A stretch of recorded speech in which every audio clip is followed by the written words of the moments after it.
Light 'em up in the ring, light 'em up, shoot, shine, do your thing. Light 'em up in the ring, light 'em up, shoot, shine, do your thing. Light 'em up, go dumb, go stupid, yeah, we undefeated. Sucker free, we got the seats heated. Let's face it, you bout to get a beat down. Less talking, let's take it to the streets now. Ain't gonna be no rematch, why you wanna fight? Touchdown on sight, yeah, turn off the light, oh, turn off the light, let's get it poppin'. Go dumb. When you see me moving, bodies dropping. Move some. I'm about to go sick, call Earl. I'm turning up like E40, not your average girl. I'm turning up. We can rock like Rocky, make you tap it. Ghost ride the whip, look at my drip. This ain't a copy. We got all night if you wanna throw hands. When they see me fight, they wanna throw bands. Go dumb, go stupid, yeah, we undefeated. Sucker free, we got the seats heated.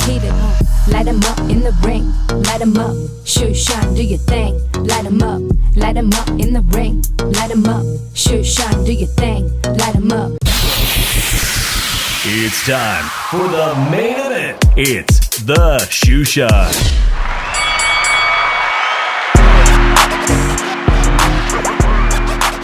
¿Qué onda, vatos locos?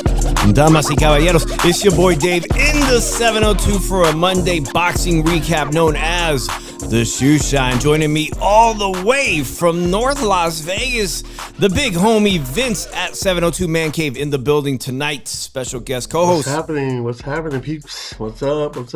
I'll tell you what's not happening is that I'm not wearing this one right now. Oh my God. I'm sorry, Giants fans, man. I'm just... Hey, just call it a year. Just call it for next year. I can't over. Give it up already. Come on, man. Yeah. Hey, unless we get a lot of injuries. Hey, here's the thing, man. We got a new coach, and so before the season started, I was like, okay, they're getting the coach who won the National College World Series. So if you remember, Dallas Cowboys had the same formula. They went out and got themselves Jimmy. They got Jimmy, who had just won the national title. But Jimmy was like a dictator, you know. He yelled at this guy. I don't think this guy does that. I think he's too much of a nice guy. I was telling my wife, I was like, well, you know, sometimes it doesn't work going from the colleges to the big leagues. Maybe it's not gelling, but also the Cowboys under that first year with Jimmy didn't do that great. So maybe hell no, we're horrible. Maybe next year will be my year. Next year. But it's so bad being an SF Giants fan right now. Dead last place, 0-3. We're the only team that did not score a home run over the weekend in the first three. No home runs. And at your own stadium too. Damn, that is embarrassing. It is so bad that we got destroyed on Netflix on Netflix's grand opening night. Homeboy did horrible. Judd didn't do good the first game. Man. Well, Vince, it's so bad that I'm considering shopping for an Aviators hat, which is the minor league team in Summerlin for the Athletics, and potentially maybe adding some Athletics baseball caps to. Yeah, I mean, they are coming to Vegas. And speaking of Vegas, I'm gonna buy one. Why not? I'm actually thinking about going out looking for one this weekend. And speaking about Vegas, yes, go ahead. Because when I go to the game, I'm gonna wear their hat. Because when Dodgers come, I'm gonna wear it. Because I want to get autographs of baseballs. So if I wear their hat, they're gonna say, "Oh, he's a fan," you know. And I want autographs and baseballs. Can you imagine the interleague between the Dodgers and the Athletics in Vegas? It's crowded. Friday, Saturday, Sunday. Yep. Oh, I think everybody's gonna drive in from Los Angeles to see that game. Yeah, because this is their other home. The Dodgers fans are going to have to be on their best behavior, man, because they don't let fistfights go down at Allegiant like they did in California, man. And you know the Dodger fans can get cray-cray. Yeah, but the Raider fans out here, they ain't like the Raider fans over there. I think they'll have to be on their best behavior. But speaking of Las Vegas, where we both live, and it was an amazing weekend for fight fans here, it's official. The NFL posted this today. Las Vegas is getting the Super Bowl back in 2029. This is off of the NFL's social media. It is official. And hear this? I'll only be 50. I'm going to be in my 50s by the time it comes back. No, I can't hear. What is it? Oh, because it's on your Bluetooth. I don't know what song you're playing. When the picture comes out, Diaz.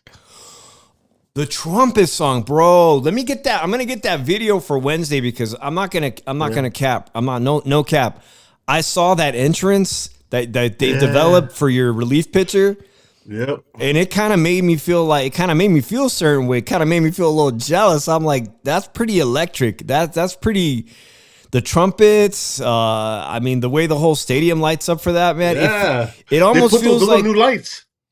It looks badass. It kind of feels like the main event, like like Canelo Alvarez, like a Canelo Alvarez ring walk. Like, what the hell's going on now? Well, this is something special. Yeah, I'm gonna play that on Wednesday, man, because I did want to show that video. That is remarkable. That's pretty fun, man, and that's what baseball needs again. You ever watch the Savannah, that goofy Savannah baseball team, the one that goes out and tours the country? They're kind of like the Globetrotters. I think. The Bananas. Yeah, they're badass. Yeah, they're badass. That's kind of what baseball needs. Not so flamboyant, but baseball needs more of that, like the energy the World Baseball Classic brought to baseball.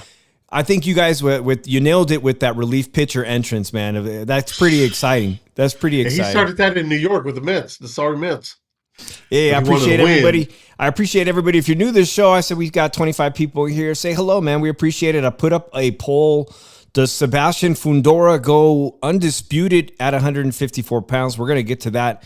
Vince was right there in the thicket of all the action. Lots of action. You guys can ask Vince if he saw any Jermel Charlo sightings, Raleigh Romero sightings. You know what's funny? I went to the bathroom and Rollins came where I was at. I was like, damn, I missed him. Did you get Jermel? You missed him. You Jermel's just missed on him. the other side. Yeah, I went to the bathroom. And those seats I had, you got to climb all the way up the stairs. Like, fuck. Wow, yeah, that's a good. I know. I could throw my phone and hit the ring. That's how close I was. That's a good problem to have. But yeah, no, I understand too. There was a time where I couldn't even control myself. I had to go to the bathroom in between every fight, man. But things are a lot better now. But that being said, I just mentioned that the Las Vegas is going to get the Super Bowl in 2029, and we got baseball. Major League Baseball should happen in 28, and the NBA expansion team. I think it's going to happen. So, the guy from the Golden Knights, the owner of the Golden Knights, they're in the news too because the Golden Knights, we'll talk about this more on Wednesday, but they fired their coach. Yeah, that's crazy. Golden Knights fire Bruce Cassidy. He got the man that brought the trophy here. He brought the trophy and they let him go. The Golden Knights owner wants to make a serious attempt to bring that franchise team to be the owner of the new franchise team. He's going to have a lot of competition because there's a lot of rich guys that want to buy that team. I'm hoping Magic gets in there. Magic wants to be one of the owners. Floyd Mayweather. I hope so. Floyd had expressed wanting to be. He had expressed an interest, and Floyd has come out today and said, "Nah, I'm good." Which I think we all know why he's good. But there's going to be a lot of rich people vying to buy that team, and so I thought the T-Mobile Arena is a perfect place for basketball. And really, do we really need to build another stadium that's going to create a traffic nightmare? Well, they say that it's not good enough. The NBA told them it's not good enough for 18,000 people. It's 18,000 people. I don't understand why, but he said he's willing to spend $100+ million out of his own pocket to make the modifications of the T-Mobile Arena to be good enough. Shout out to Santiago Media. Santiago, what did I see today? Santiago, you just posted, man. Shout out to Santiago Media in the chat. Something about Xander Zayas. How many tickets were comped for Xander Zayas? And it made me think, how many tickets were comped this weekend in Las Vegas, Vince? Because a shitload. Because Sebastian Fundora, I mean, while he may be the most ruthless, deadliest beast at 154, I don't know. We're going to talk about that. Is anybody going to beat him? He's not necessarily a big ticket seller, and I've seen him fight here. He had that big fight against where he won the title against Tim Tszyu, and that didn't particularly sell well either. But I can remember a time, Vince, I can go all the way back in my memories to December of 2000. I don't know. Somebody look it up. Keith One-Time Thurman was the co-main, and Amir Khan fought as the main event. And it was a December 15 years ago, for all I know. And I ended up sitting next to Amir Khan's personal doctor.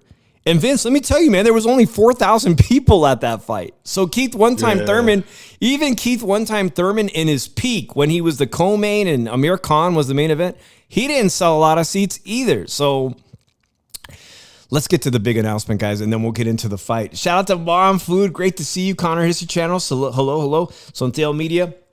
She says double tap if you haven't done it. Oh, I appreciate that, Mom Food. Mom Food's so much fun, guys. Make sure you guys subscribe to her. Well, there's a big announcement, Vince. This is was supposed to be the weekend for Sebastian Fundora, who made a impressive victory over a very old version of Keith One Time Thurman. And immediately this Monday, the big news has been dropped that Xander Zayas of Top Rank, who made that incredible, he was in the Super Bowl halftime show with your nephew, Emiliano Vargas. It's official, bro. They're going to fight in New York. Philadelphia's very talented Boots Ennis, who is an interim title holder, is going to be going for that unification. I mean, Xander has 2 titles, right? And if it's official now, Zayas versus Boots, June 27th at the Barclays Center in Brooklyn. Oh, hell yeah. It's gonna sell out, guys. Both of those guys sell a lot of seats. I'm going to give credit where credit is due.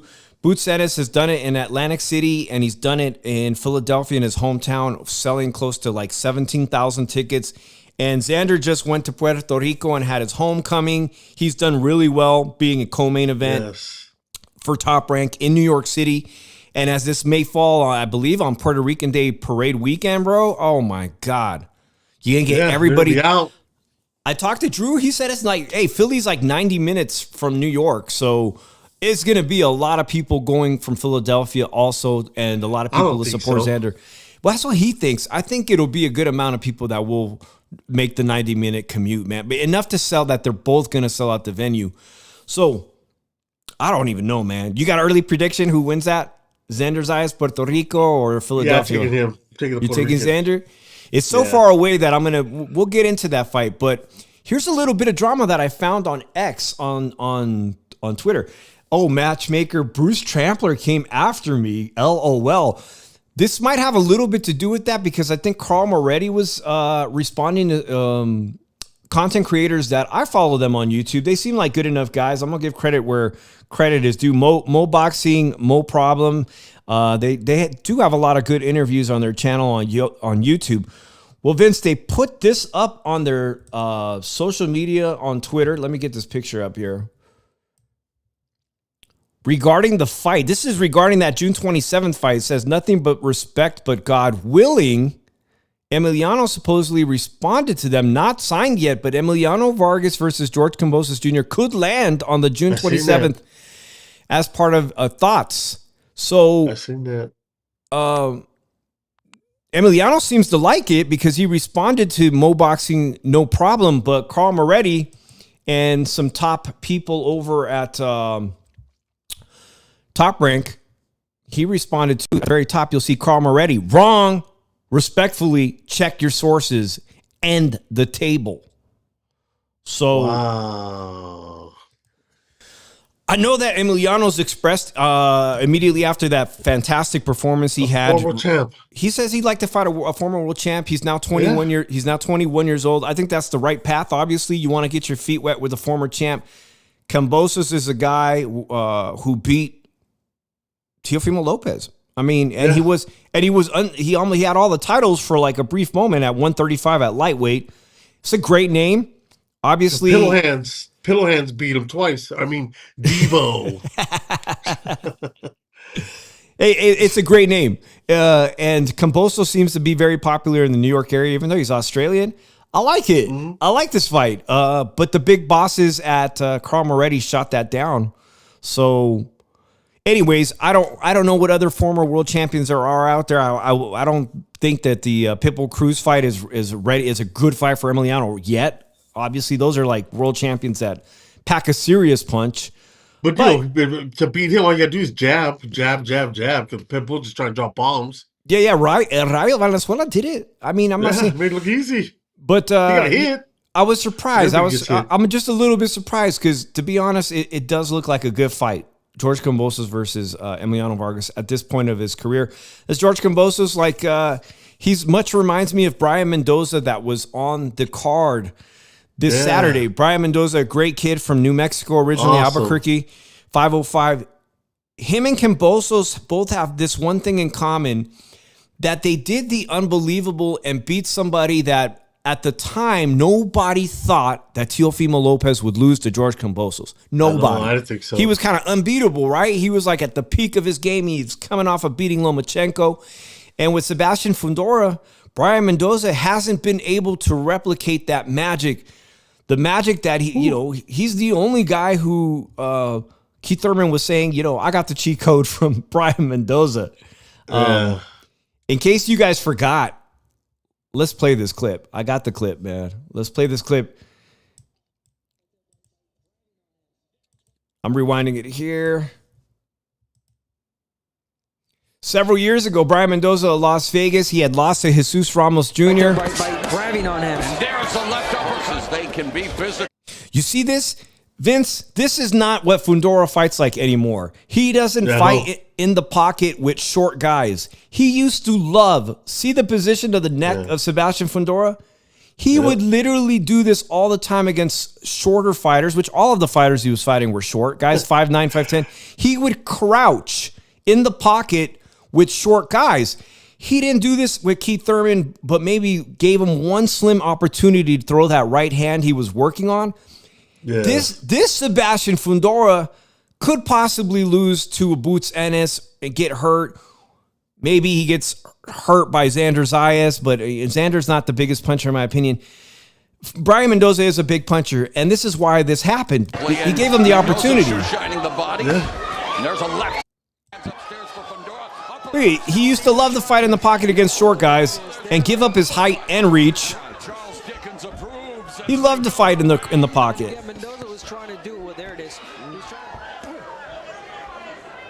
I'm probably going to get a copyright. I hope we don't get a copyright. But you see that right hand that landed? And there it is. Good night. He chopped down that tree. He was given the opportunity to chop down the tree. You know, when I talked to him after the fight, I called him in the lobby. Yeah. He said he would love to have a rematch. Of course, and if he had won, and I feel a type of way because that I thought that the fight he had with the Cuban guy, and the Cuban guy is partially trained by everybody from Santos Jr. and I got a lot of respect for them because they're Robert Guerrero's guys, man. They moved to San Jose like a year before I moved to Vegas. They're the pride of San Jose's boxing community, the Santos father and son team, and they were with that Uenli that beat Mendoza this past Saturday. But Brian Mendoza has never been able to replicate the magic. He got hurt. He got pretty banged up going to Australia. He got an opportunity to fight for a title against Tim Tszyu. He went down there, which is, it's a big task to go all the way down there. Heck yeah, it is. Time zone, all that shit. He got pretty roughed up. He got roughed up by Tim Tszyu. He got pretty banged up against Bohacek. Bohacek gave Virgil Ortiz hell. He's been in some really tough fights, bro. And I don't know if he's ever going to be able to. He had to win this fight to get in a position to be even considered for a rematch. But you notice he shares the stage with Fundora, and Fundora's like, you could tell he's never going to give the guy an opportunity again. No, hell no, I wouldn't. He might hit me again, knock me out, ruin everything. But it's I don't know. I don't know where Brian Mendoza goes from here. He gives everyone a tough fight. It was a close fight in my opinion. It was a bloody fight. And without a win, now he's up to like 5 losses. He's kind of in this territory where they're going to put him up against guys like the Uenli he fought, the Cuban guy, where he's there to be a gatekeeper almost, man. But he's a great fighter, like Gabe Rosado, man. Gabe Rosado was a great fighter who always gave you a good fight, no matter whatever his record was. He's good for pay-per-view. He's always going to deliver. With him, you get your money's worth with Gabe. A shout out to everybody joining us on YouTube. Guys, I appreciate it. We're here with Vince, who was at the event. Bud Crawford is in the building. Eli Flowers, what up? Appreciate you. Fonzie in the building. She says Teofimo was a height job. Where are my comment section? Hold on, guys. I got to load my comments here. Fonzie, does your last name start with the S? Because somebody hit me up on Facebook, and I don't know who it is, so I think, I don't know. I really don't mess with Facebook. But if it's you, I'll put okay, yeah. Oh, I appreciate that. Terrence Crawford, Bud Crawford is in here. He says, I think Xander Zayas beats Boots, and Emiliano is also the future. Well, Terrence, you had a lot to say about what was going on this Saturday night. Aside from the fact that Ryan Garcia has been talking a lot of smack about Terrence Bud Crawford this weekend, man. It's like he really thinks he said he ain't coming out of retirement. He's really trying to leave the man alone. He's really trying to get him out of retirement, man. All this stuff. All right, I got the comments up now. I can show the comments. Well, that's good. Hey, if Crawford goes by, if Crawford goes buys $1 million rings, Bugattis, and everything, then he might come back, you know. But he looks like he's a smart kid, and he's gonna do the right thing. Yeah, I appreciate that. Gold Eye 710's in the building. Let me just bring it back to a fighter that we interviewed on our channel. I just realized my good friend Lucas Cattell of BoxingScene.com has also done a lot of interviews with Kypo, although they've been written interviews. But I wanted to talk about Kypo Gyos of Las Vegas, a top lightweight prospect. He opened up the Prime on the Prime card. I missed that. You missed it? You weren't there yet? I understand. It was at 3 o'clock. I got a chance to watch the whole fight. And Vince, the fighter he fought, his name's Jason, I think. Jason. Anyways, he was coming off a big loss. And, we asked Kypo. We knew Kypo understood this guy was going to be hungry. But I just got to reiterate to fans, Drew's from Philly. Drew couldn't be here tonight. But, man, these Philly fighters, Vince, you can never underestimate, even if they're not big names. If they're working out in the same gyms as Boots Ennis and Danny Garcia type gyms, they breed a certain type of fighter, man, like Gabe Rosado. I just mentioned Gabe Rosado. There was a Philly fighter on a PBC card that came in to fight Vito Melnecki. Now Vito Melnecki is now with Zuffa. He upset Vito very early in his career. Vito was he wasn't ready to fight this type of Philly fighter. And early on in this fight, Kypo was doing pretty good in round 1-2, and something happened. I think it looked to me like he had a flash of, where you just lose focus for a quick second, and he got caught in an exchange where this Philly fighter landed the most brutal, quick 1-2. He actually has pretty good power, and he was able to counter Kypo. And I got to be honest with you, man. There was a lot of time on the clock, and I was really worried because Kypo was he was hurt. He was really hurt. Kypo was really hurt, and I'm like, damn, I don't want to be the guy that interviews people at the gym and then that fighter loses, because I keep a record in my head. I do keep a record in my head. Did I jinx anybody? So Kypo survived the third round, and he came back. He made some adjustments. He listened to his dad in the corner. And he did everything his dad asked him to, and he walked away with a clean. I mean, the scorecards were wide in his favor, Vince. It was a tough test, bro. It was a tough test. Nobody wants to get dropped, and remember that. But now he has 30 minutes. First time he's gone 10 rounds. Emiliano just went 10 rounds for the first time 2 fights ago. Always a big learning lesson. So Kypo goes 10 rounds for the first time in his career. So he has a lot of tape, 30 minutes to watch with his dad. What went wrong in that third round? What did go right? What they can improve on? I'm going to say this was a solid B performance from Kypo. I'm very happy I'm not happy he got dropped. But Vince, I'm going to tell you who else has gotten dropped at lightweight. Oh, man. I saw Kypo at that fight. Raymond Murataya. About 3 fights ago, he got dropped very early, like second round. Like he wasn't expecting it. He wasn't ready for it. Raymond Murataya, he's now the world champion at 135. I think when they get dropped, they come back mad. Because remember Juan Manuel Marquez? For real. Yeah, and it happens. Not only did it happen to him, it happened to Ryan Garcia at lightweight. When Ryan Garcia got dropped by Luke Campbell, the gold medalist, and boom, he got mad. He came back, and he actually won that fight by knockout. There was also a time where El Camarón. But he didn't do that to Rollies. El Camarón, William Zepeda also was dropped in one of his fights against an unknown Mexican at lightweight, and William El Camarón Zepeda is a contender at 135, could be fighting for a vacant title.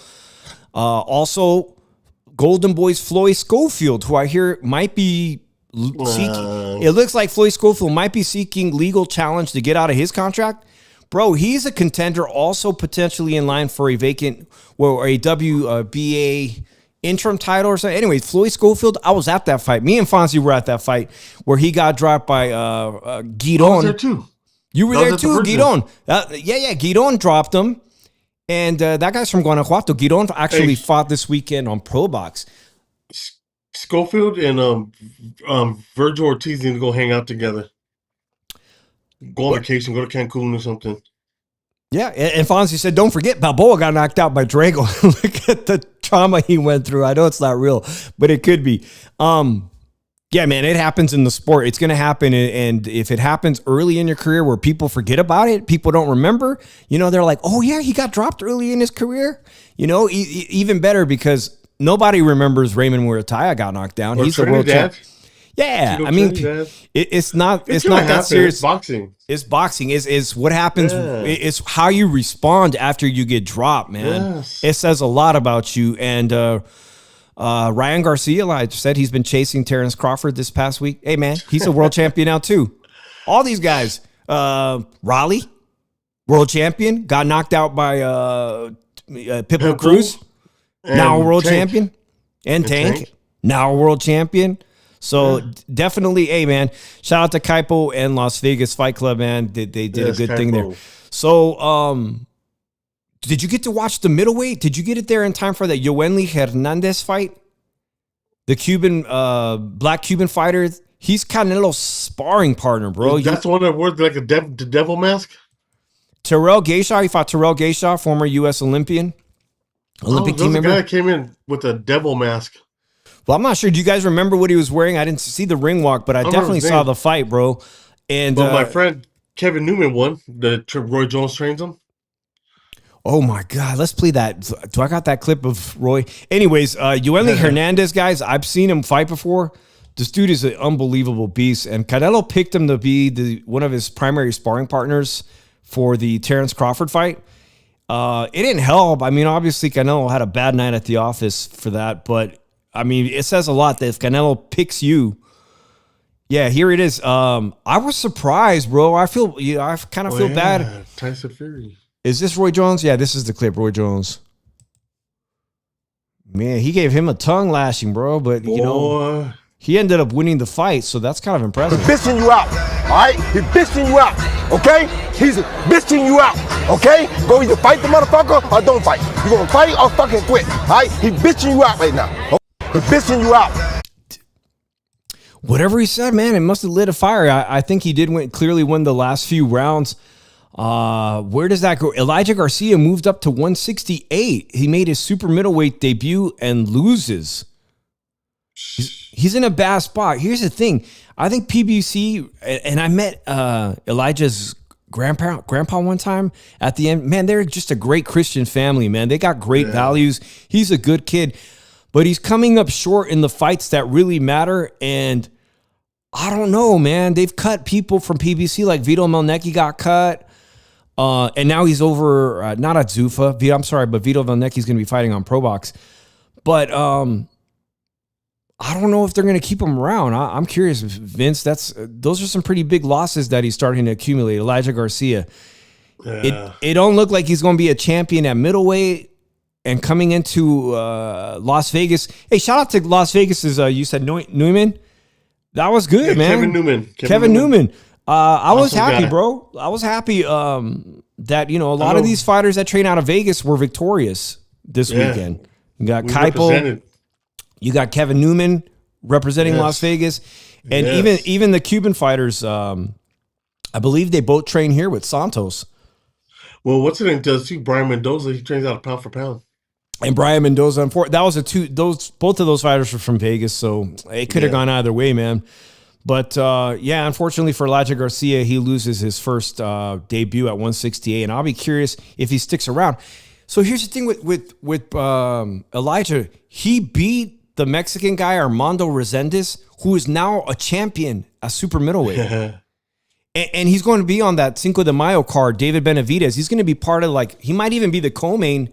If I'm right, I believe he's going to be the co-main against Jaime Munguia. So, yeah, it's crazy how, you got a couple of fighters on that PBC card who've had really, really big wins. Like, he wasn't supposed to beat Armando Resendez, but he did.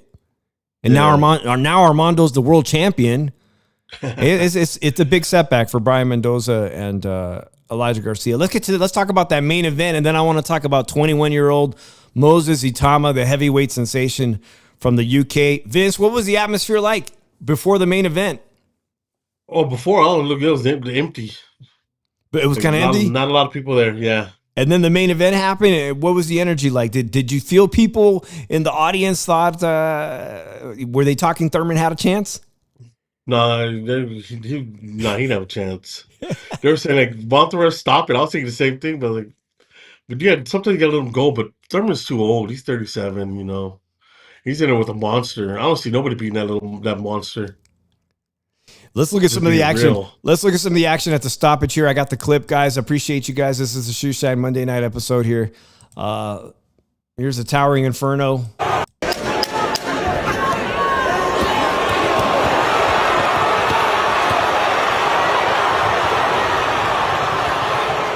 And they're about to wave it off. Here's another clip. Man, he ate a punch right there. He ate a counter for even trying. Yeah. And his face was like, remember that TV show Martin? When he made his face all blown. When Martin fought. Yeah, that's a Thurman look. Here's Thurman post. Tremendous champion. Vince, I was surprised the way he left the ring and people were giving him salutations and whatnot, because I thought he wasn't going to come back for the press conference. I thought, what? He left? That's not like him to not. To me, he had to go to the doctor and check his face. Okay, well, he did show up to the press conference. As you guys can all see, he was pretty battered. But I want your opinion on what he said afterwards. Tremendous champion. Talking about the ref. Whoever the fuck that referee was, don't hire him for fucking main event shit ever again, man. Real talk. Do you remember Eric Morales versus Marcos Maidana? Do you remember how many times people fought with broken orbital bones? It's just not even broken, man. Never got dropped in the whole fight. I'm getting caught on the back end of punches. The referee told me in the locker room, show me something. Move your feet, duck your head. I won't stop the fight. He's a little concussed because he says the referee told me he showed me something in the locker room. What did he say? Show me. He told me in the locker room, show me something. No, he told you in the ring. Using my legs. I'm getting caught on the back end. I wasn't buckled. He just jumped in like a white rabbit, man. So I don't know about he wasn't buckled, man. I respect Keith Thurman for even wanting to take this challenge on. Hey, he got buckled on one of the punches. Yeah, I don't know what round it was, but he did. He definitely got buckled. He bit off more than he can chew, basically. Fonzie says he's beatable. People used to say that about the guy Sergio Martinez knocked out. I forgot the name. And you're talking about Paul Williams. Let me see if I got that Paul Williams, because... Hey, remember when Chavez dropped him? Junior? Dropped Sergio. Oh, yeah, that was a great fight in the very last round, too. Yeah. So I got that clip too, Fonzie. I got to look for it. Yeah, here it is. Somebody put this on X. It's both the knockouts simultaneously as Sergio Martinez landing that incredible punch on Paul Williams there. I don't think there's any audio to it, but you guys can see.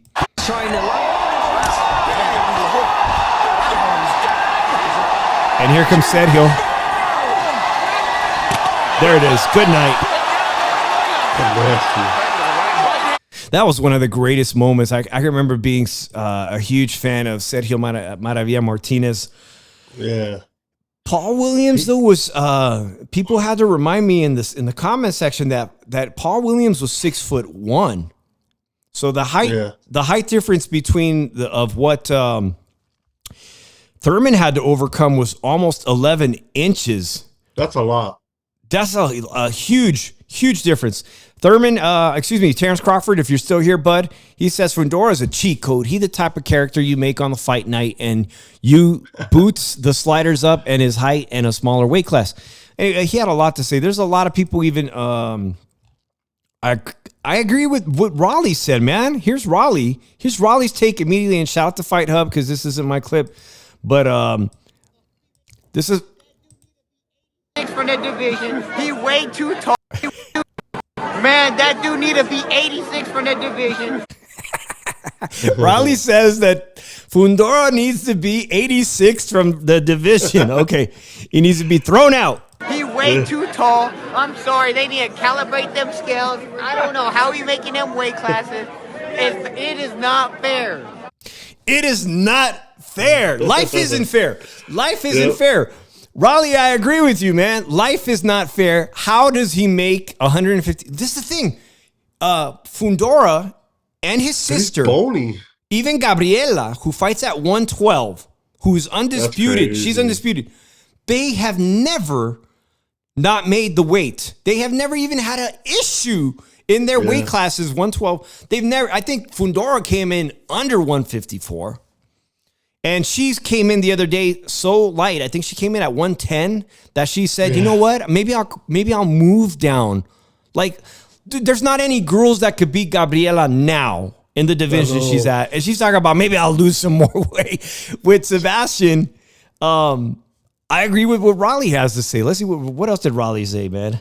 He cracks me up. It is not fair. So he beats Virgil Ortiz. It is, forget about, it is not fair for. He said, so the reporter from Fight Hub said, Virgil Ortiz.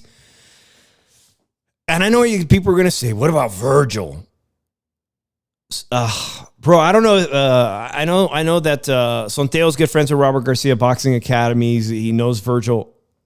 We saw, Fonzie and I went to see that Bohacek versus Virgil fight. Virgil is an incredible fighter. He got dropped twice by Bohacek, came back and gave Bohacek hell. But the point is he got dropped by Bohacek twice.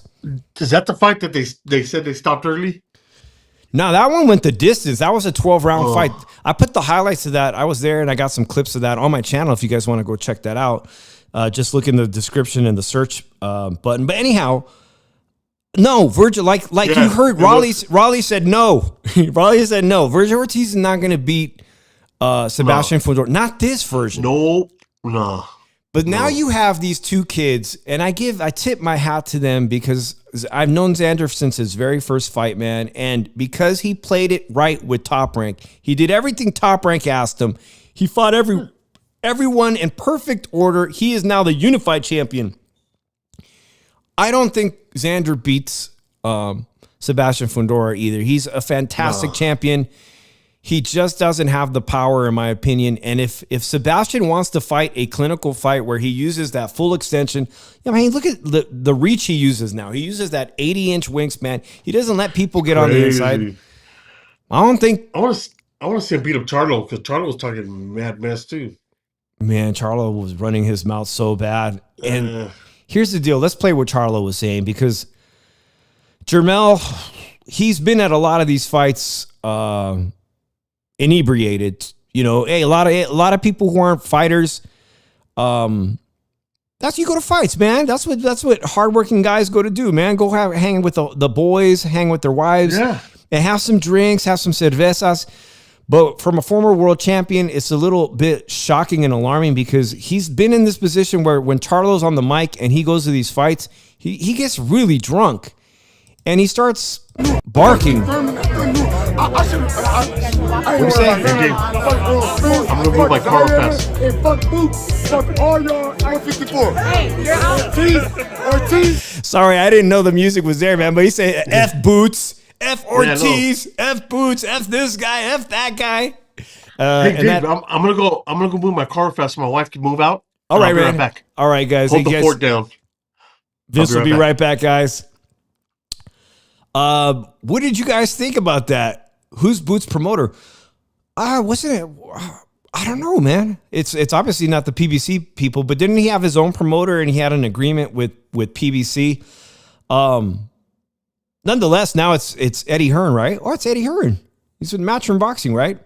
I tip my hat off to those guys because while everybody is either like Virgil, unfortunately, and Rick have got themselves in a pickle, I pray that the arbitration that he seeks with Golden Boy is going to be in his benefit, man, because it feels like it really does feel like from the language Oscar De La Hoya has been using in the past 2 weeks, you know, on Clapback Thursday or after the most recent Golden Boy fight, it sounds like he wants to do what Top Rank did to oh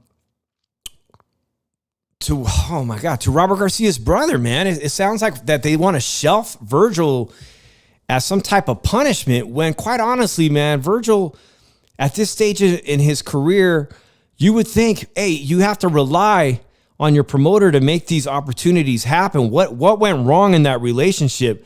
Virgil should have been a welterweight champion. He had all the talent to be the welterweight champion. And he actually has all the talent to be a world champion in this division 154. If Jermell is really saying F him, hey, I know that we heard it this week. Sebastian Fundora says he would not mind fighting Virgil Ortiz. That's probably the best opponent that he could fight in his next immediate fight. And he even proposed it to Turki Al-Sheikh and said, put me on that Mexico versus the world card in Saudi Arabia. I'll fight Virgil Ortiz. If Sebastian Fundora is not going to leave the division, then Virgil Ortiz is the best possible opponent. He really is. Might be the most dangerous opponent for him. Shout out to Bella Bling. Shout out to Hannibal. Thank you. He says, Boots this with Matchroom. I had a brain fart, guys. It happens to me all the time, man. I'm sorry about that. Fonzie says, my Padres are about to lose. Where's my SF Giants hat? Milagro, man. One win. One win. All I need is the Cardinals. Santiago says, that's a bully move to put someone on the shelf. I hope that the legal system plays out in favor here of Virgil Ortiz because he's willing to fight. Obviously, he's willing to fight. There's no need to shelf him as punishment, man. Hey, he's still your fighter. If he's still your fighter, do what you have to do in arbitration to come into an agreement with his manager, Rick, and get him back into fighting, man. There's no reason to shelf a guy who could potentially be one of your world champions. And also, Virgil's popular. He's very popular. He just needs an opportunity. Hannibal brings up a fantastic point. He says, I doubt any fights are going to be happening right now in Saudi Arabia with this war.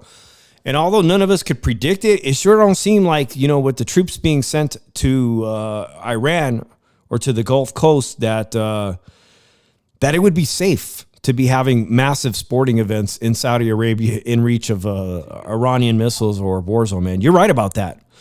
They may have to relocate that fight. They had big plans for that. And obviously, hopefully Las Vegas is safe, guys. Speaking of fights that I got a little bit of information while Vince comes back. I was surprised to hear because they had pretty much told everybody that Floyd Mayweather and Manny Pacquiao were going to fight, and it was going to be a legitimate fight that, Floyd's unbeaten 50-plus record would be on the line, and that fight would be held somewhere around Mexican Independence Day. And they said it was going to be at the Sphere, and everybody's excited. But Floyd Mayweather this weekend was caught, and an interviewer asked him, and where's my clip? Because he says it is not a certainty. It is not a certainty that the fight with Manny Pacquiao is going to take place at the Sphere. The venue's still up. Well, here, let's hear what Floyd had to say about that. Will we wait for Vince? Well, as of right now, we don't. Well, as of right now, we don't know exactly where the fight is going to be at. We don't know the location of the fight. The Sphere is one of the places that they talked about. So we don't know if it's 100% going to be there. And this is not actually a fight; it's an exhibition. Okay. So. Shout out to Mike Dixon, VST, on Twitter that I follow. He's with Vegas Sports Today, and he got a chance to ask Floyd, look, that's a lot right there. I was led to believe that the fight was going to happen at the Sphere. It was going to be a mega fight, $3,000 for nosebleeds. That's a relief, guys. The Sphere is very expensive to go to. They had a UFC fight at the Sphere, and tickets were just unbelievably expensive, putting it out of reach of most sports fans. And with the way things are going in this economy, we don't need a fight where, nosebleeds are $3,000. On top of that, it's not going to be a sanctioned fight anymore. It's just going to be an exhibition. Fonzie reminds me, he says that Canelo is supposed to fight in Saudi Arabia because they took the Cinco de Mayo fight weekend away from him. That makes things very, very interesting, Fonzie. Like they were saying, Hannibal was saying in the chat, if this war continues, it's definitely not safe to be having a massive sporting event like that. I know soccer could be a very serious issue, soccer stadiums. To have this major boxing event within reach of, a war zone Might not be the best idea. But anyhow, Sebastian Fundora is throwing his name in the hat. He says, I'll fight Virgil Ortiz, man. Line me up. Put me on that card in September. They may just have to move that. Vince, I was just telling everybody that a reporter I follow on Twitter, Mike Dixon from Vegas Sports Today, caught up with Floyd Mayweather. And Floyd announced, he let the guy know, the Sphere. Exhibition. It's exhibition. It ain't going to be a real fight. It will not go on my record, which is news to me, big news. And also, it's not guaranteed it's going to be at the Sphere. The location is still in the air. And my nephew did an interview Saturday. A girl asked him what's up with him, and he said he might be on the undercard of that Pacquiao Mayweather Jr. Well, that's a great opportunity nonetheless, wherever it happens. If it's at MGM Grand, I would love that. If it's at T-Mobile, it's just good enough of a venue. Or maybe they think they can get so many people interested that, I don't know. You think it could be held at Allegiant? Hell no. No. Not for an exhibition? Nah, hell no. Unless they sell tickets for $2. Nah. They've sold... Hey, Canelo filled up the Dallas Cowboys Stadium and tickets for $15. Exhibition and real fight, that's two different things, man. That's like flag football. You want to see the 49ers play flag football or NFL football? You know, it's not the same. Hey, exhibition. This is pretty good. Fonzie thinks Virgil Ortiz will beat the crap out of Fundora. I don't know, man. Virgil will pull a heart muscle. He pulls between the heart muscles. He backs out too many times. Listen, and he'll back out. He's going to beat down on this one. He's definitely if that's definitely the best opponent available for Fundora. Fundora is going to stay at 160, but I'm going to just 154 and try. 154. Look, Virgil doesn't have a one of the major titles. Two of them are being held by Xander Zayas, and the other one is being held by a UK fighter named Josh Kelly. I think this is what's going to happen. Josh Kelly, you go ahead. I prefer Fundora to fight Charlo over Ortiz. But Charlo's, I mean, don't matter, who cares? Everyone's going to say the same thing. Charlo's washed up. He's been active. He hasn't been in the ring for years. Why is he running his mouth like that? He's talking himself into a fight. And it's going to be the same thing. So you don't think the same thing's going to happen when Fundora beats up Ortiz? Well, he hasn't fought in a long time. But Virgil, say the same too? I think the thing with Virgil is that he's very much young and still active. And like Fonzie said, he's an aggressive fighter. And he could punch. I think he's much more dangerous than Jermell Charlo. Look, Jermell Charlo came back. He made a lot of noise. They played Tupac, hit him up. I think Jermell Charlo, if he wants to fight, there's Spence. Spence is training. He should fight Thurman. Just call it a good night. Or fight Thurman. Yeah. Thurman thinks he's still got one more fight in him. He didn't announce his retirement. Yeah, man, match up these guys, these yesteryear guys, all the guys that were great. Match them up against each other. And get Broner, throw Broner a bone. Didn't they have Robert Guerrero fight one of his last fights against? Who did he fight, man? He fought somebody. They were both washed up. PBC has done this before. Put them on undercard. Guys that are not washed up, but at the end of their careers and whatnot. And it makes for a good fight. It makes for a good fight. Try to get a W when you retire. Go out on a win. I'm a huge Virgil fan, but I don't think Fundora is easy work for Virgil Ortiz. Sonteo Media says. He's right. I mean, this is a new version of Sebastian. So here's my deal with Sebastian Fundora. Here's my opinion of him, and it kind of resonates too with Gabriela Fundora. A lot of people were calling them the biggest weight bullies in all of boxing today. Sorry about my TV, guys. Let me turn that off. A lot of people are calling them. I'm not calling them the biggest weight bullies. Well, but I do think that it is kind of unfair that he's gifted in a way that he could be so freakishly tall, heavyweight tall, and still be that skinny. That's not his fault. And be that skinny. That's not his fault. It's like a gift. He's cutting weight like all the other fighters. It's not his fault. Some people say he doesn't even weigh 175 off season, which is just 20. Like he doesn't. I mean, maybe he's only losing 10 to 15 pounds. There's no real threat. There's no real threat for Sebastian Fundora left in this division, I think. And the same thing for Gabriela Fundora, who's beating up and knocking out all the girls that they put in front of her. She's badass. Sebastian Fundora will beat Arislan de Lara if if I had a connection to Samson, his manager, I'd say put him in with Aries Lara. He's in-house. He's a champion at WB for 160. He's a champion with PBC. Let's move up and take him on and snatch that title. Now, I do think this guy right here who fought Saturday, Yoeli Hernandez, Canelo's sparring partner, I think that if he can tag him, the amount of violence this guy is capable of, I think he could actually potentially hurt Sebastian if he can, deal with the height and reach this advantage. This guy's dangerous. I also think Janabek, I got Janabek, he got stripped of his title. I think Janabek would be a good fight for Fundora at middleweight. They got to get those shoes Jason has. Those shoes that make you a little taller. You guys, Jason Gallegos of Las Vegas Fight Club has custom-made shoes when he has his son hit the mitts, and it makes him like 5 or 6 inches taller, man. So it mimics fighting a taller fighter. Those are awesome. To be honest, Vince, this Fundora should be fighting at super middleweight. That's where all the big names are. All the big names. Canelo. You got Shiraz. Turkey's guy Shiraz, who's 6 foot.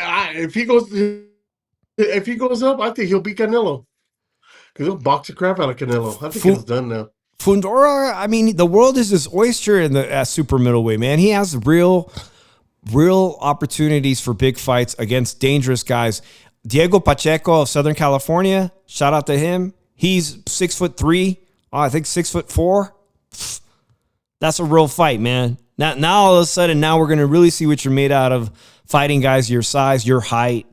And the same thing with Shiraz. I think those are really, really good opponents that could probably hurt him. But I don't know. I don't know how much longer Fundora wants to fight at 154. It's kind of not interesting anymore.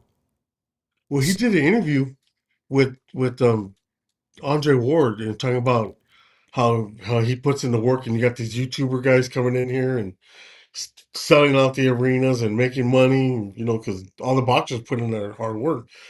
And these guys just jump in and just start training and say, I'm going to be a boxer. And they would start training and they get that big fight, Like Jake Paul, look at him. Yep. Anyways, look at the money he made. They asked Terrence Crawford, who's the best fighter at 154. And Terrence also, who was here in the chat earlier, said Fundora right now. It's Fundora. I agree.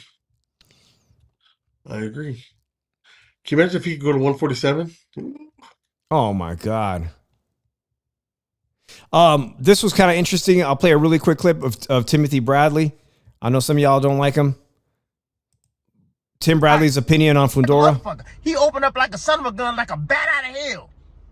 Shit, he got close. He started opening up. Ooh, I was like, ooh, he see Keith. He see Keith now. Oh, he coming with the pain. Ooh, bang, bang, bang, bang, bang. He was letting them motherfuckers go. I was like, God damn. Ooh, the referee saved your ass, Keith. I know you was mad. You wanted to go out on your shield because you a gladiator, bro. I know. Trust me, man. I was feeling you. Half of me was feeling you, bro. I ain't gonna lie. Shit, I go back and I look at the Pavardikov fight and I say, look, man, shit, I wasn't supposed to be But Keith, that Pavardikov fight, by the way, got called off with Timothy, not with Timothy, with Manny Pacquiao. You guys might be wondering, what is that? Why is there a half-naked guy right behind me there? Vince, I was going to save that for Wednesday's show for Slugged Out Sports. That's Arnold Schwarzenegger's son. He had a son with a Latina. They said she was the housemaid. He knows what's up. Man, they were trying to call him a bastard on social media, say, he's training with, he trained they said he was training his illegitimate son, bro. That's his son. That really made me upset. Anyways, People always want to talk crap. His son Joe competed this weekend in a national bodybuilder, what they call the natural bodybuilders. Yeah. And he trained his son he won the grand prize, man, in his first bodybuilding. That's what, and by the way, that's 100% drug tested. That's natural bodybuilding. His son, won his first bodybuilding championship. He's going to, all natural, man, all natural.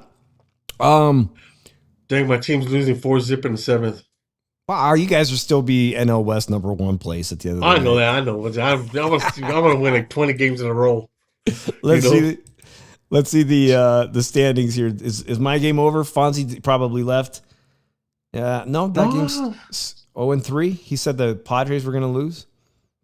Padres are horrible. They need to just pack it up. The only thing they got is a stadium. Well, horrible. I don't know if you got to watch the highlights of it, Vince, but I got the highlights. He's actually the same age as your nephew, Emiliano Vargas, a highly touted prospect. Itauma has now found himself ranked, I think, practically number one contender now by the WBO. This means somebody's going to have to fight him. It's either going to have to be Usyk pretty soon or the other champion.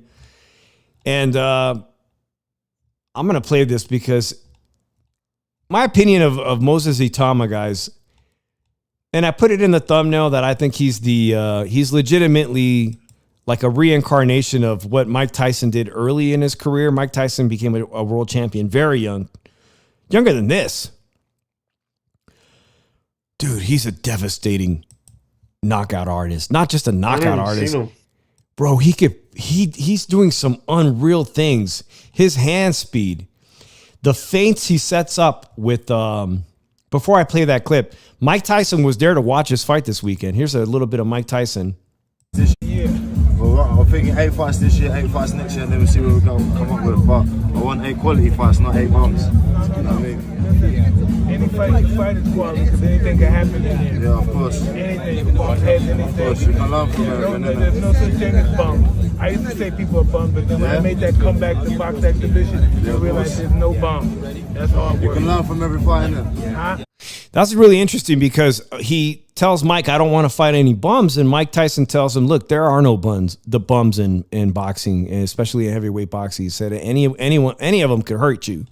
And there's something to learn. Can. And there's something to be because with that attitude, you might underestimate somebody. You might underestimate a fighter. So here's the clip, man. Moses Itauma is unbelievable. Slightly less from the amount.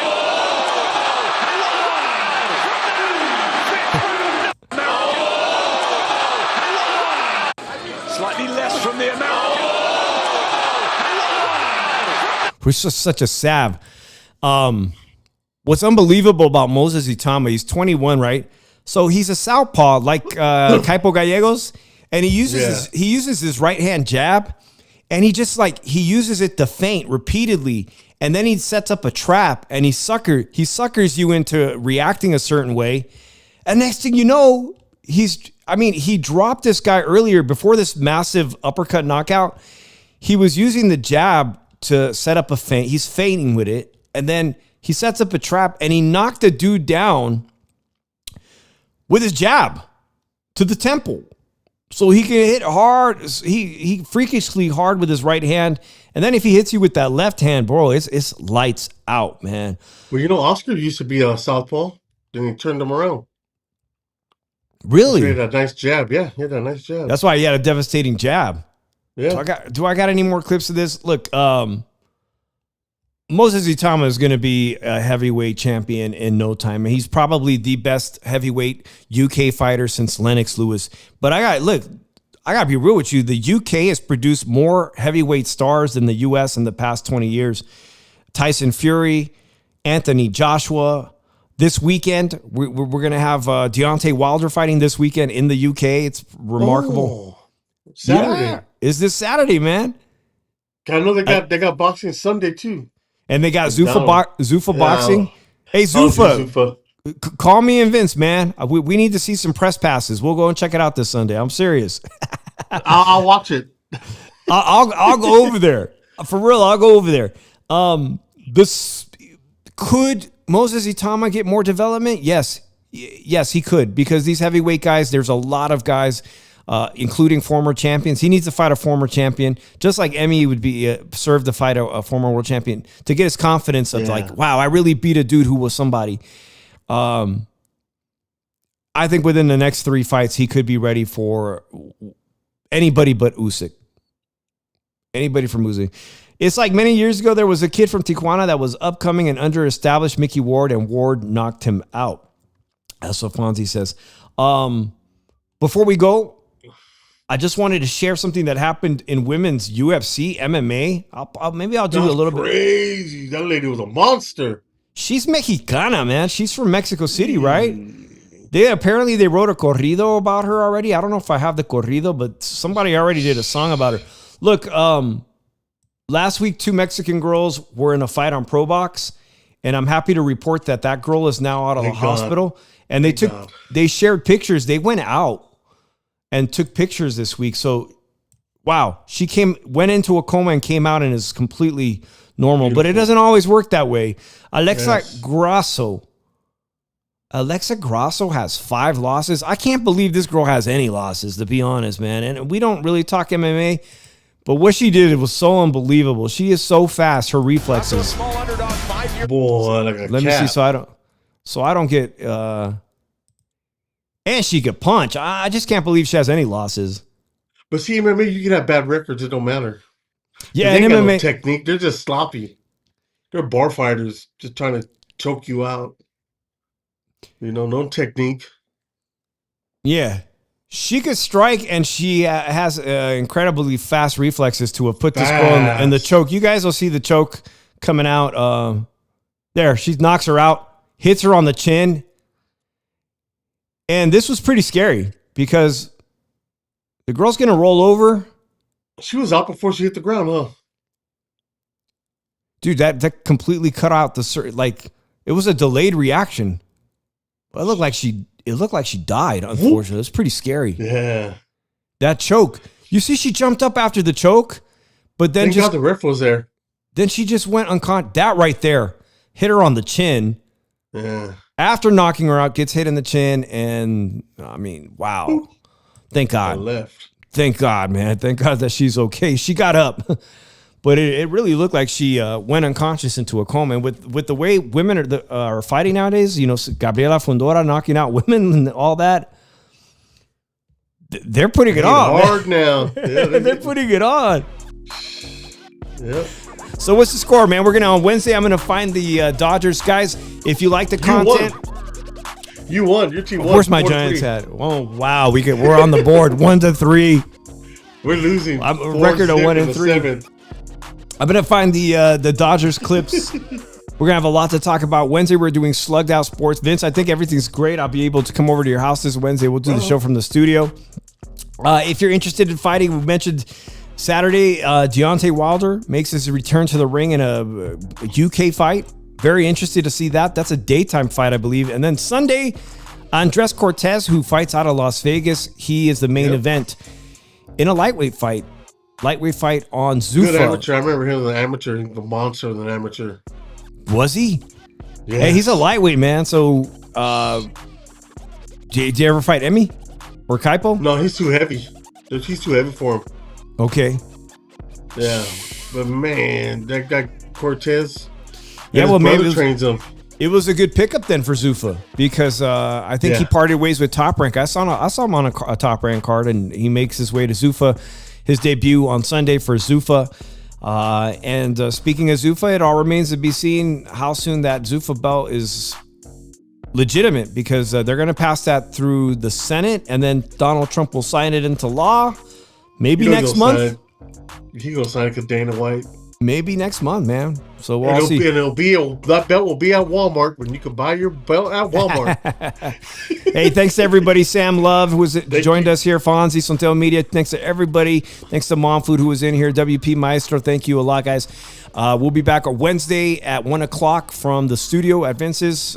Make sure you're there for Slugged Out Sports. Until then, peace out. Peace.